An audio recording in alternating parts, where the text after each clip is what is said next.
আসসালামু আলাইকুম রহমতুল্লাহি বরকাতু। আজকে আবারও আপনাদের মাঝে একটা বশীকরণ তাবিজ নিয়ে আলোচনা করব। তো আজকে যে বশীকরণ তাবিজটা নিয়ে আলোচনা করব, এটা একটা কুফরি বশীকরণ তাবিজ। এটা আপনার স্বামী, স্ত্রী, প্রেমিক, প্রেমিকা সবার জন্য করতে পারবেন। নিজের ঘরে বসেই করতে পারবেন, নিজেই করতে পারবেন। এটার জন্য কোনো তান্ত্রিক কবিরাজের কাছে যাইতে হবে না, কারোর কাছে যাওয়া লাগবে না, কারোর কোনো হেল্প লাগবে না। আপনারা নিজেরাই এটা করতে পারবেন। আমি সবসময় চেষ্টা করি এমন তাবিজ আপনাদের মাঝে দেওয়ার জন্য, যেগুলো যেন আপনারা নিজেরাই করতে পারেন, কারোর কাছে যেন যাওয়া না লাগে। কারণ কারোর কাছে যাওয়া লাগলেই সমস্যা। ঠিক আছে? তো যাই হোক, এটা যারা করতে পারবেন, হ্যাঁ, তারাই করবেন। আমি যে নিয়মে বলবো ওই নিয়মেই করবেন। এটা আপনার করলে আপনার কাঙ্ক্ষিত ব্যক্তি বা যার জন্য করবেন, সে আপনার এক প্রকার গোলাম হয়ে যাবে। ঠিক আছে? একবার দাসের মতো কাজ করবে। এটা যদি কোনো মেয়ে করেন কোনো ছেলের জন্য, সেই ছেলে আপনার প্রেমের দিওয়ানা হয়ে যাবে, আপনার গোলামের মতো হয়ে যাবে। আপনি যা বলবেন তাই শুনবে, আপনার কোথায় উঠবো, আপনার কোথায় বসবে। ঠিক আছে? তো কোনো ছেলে যদি কোনো মেয়ের জন্য করেন, দেখবেন সেই মেয়ে মানে আপনার দাসীর মতো হয়ে যাবে, এক কথায় দাসী। আপনি যা হুকুম করবেন তাই পালন করতে বাধ্য হবে।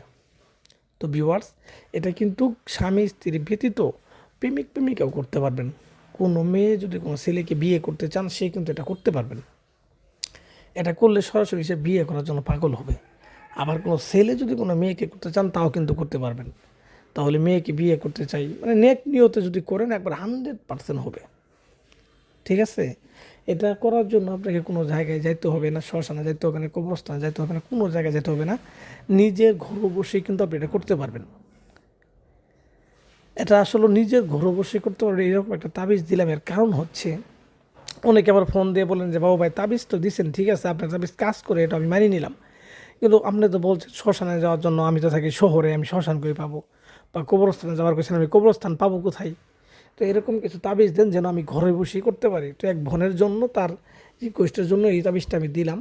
তো শুনেন, আমি যেইভাবে আমি তাবিজটা নিয়মকানুন বলবো, আপনারা যদি ওইভাবে করতে পারেন, হ্যাঁ, নিজের ঘরে বসে যদি করতে পারেন, তারপর 100% কাজ হবে। আর এটা হচ্ছে কুফুরি তাবিজ। ঠিক আছে? এটা আরও কার্যকরী বেশি হবে। তো অনেকে কিন্তু কুফুরি তাবিজ করতে চান, তো বলেন যে ভাই এত কঠিন নিয়ম, হ্যাঁ, বিভিন্ন কিছু লাগে। আসলেও এটা তো আমার মুখের কথা না, নিয়ম তো আর আমি মুখে দিতে পারি না। যেই তাবিজের যে নিয়ম আছে ওই নিয়মে কিন্তু দেওয়া লাগে। আর বিশেষ করে আমার এই তাবিজগুলো বেশিরভাগ হচ্ছে গুরুবিদ্যা।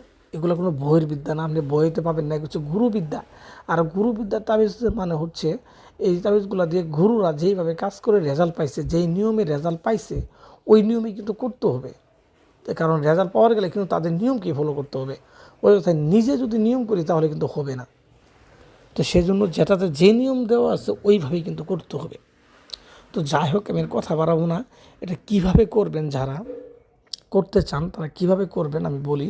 প্রথমত তাবিজটা দেখে নেন, সাইডে দেন তাবিজটা দেওয়া আছে, তাবিজটা দেখে নেন, সঠিকভাবে দেখে নেন। হ্যাঁ, দেখে নিয়ে তাবিজটা দরকার হলে একটা ডায়েরিতে লিখে রাখেন বা একটা খাতাতে লিখে রাখেন।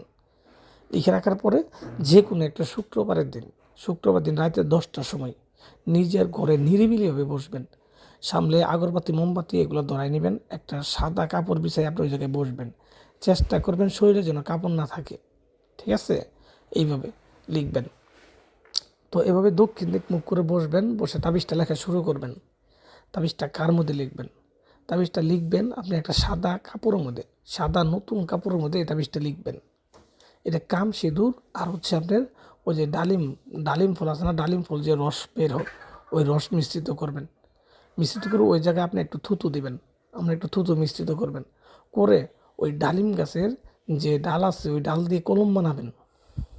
কলম বানায় সাদা কাপড়ের মধ্যে একটা তাবিজ লিখবেন, যেভাবে বলা আছে সেম টু সেম ওইভাবে একটা তাবিজ লিখবেন আপনি। তো লিখার পরে এই তাবিজটার মধ্যে যাকে করতে চান, যাকে বশ করতে চান, তার নাম, তার মায়ের নাম, হ্যাঁ, এগুলো লিখে দিবেন। লিখে দেওয়ার পর তাবিজটার মধ্যে বেশি করে আতর লাগাই দেবেন, সুগন্ধি আতর যেগুলো ঘ্রাণ আছে, এরকম আতর আগে লাগাই দিবেন। তো লাগাই দেওয়ার পর এই তাবিজটা একটা মোমের মধ্যে পেঁচাবেন, পেঁচানোর পর আপনি যে জায়গায় বসে কাজটা করতেছেন ওই জায়গায় বসে ওই মোমটাকে পুরাবেন। যতক্ষণ মোমটা পুরানো শেষ না হচ্ছে ততক্ষণ মতো আপনি ওই জায়গা থেকে উঠবেন না।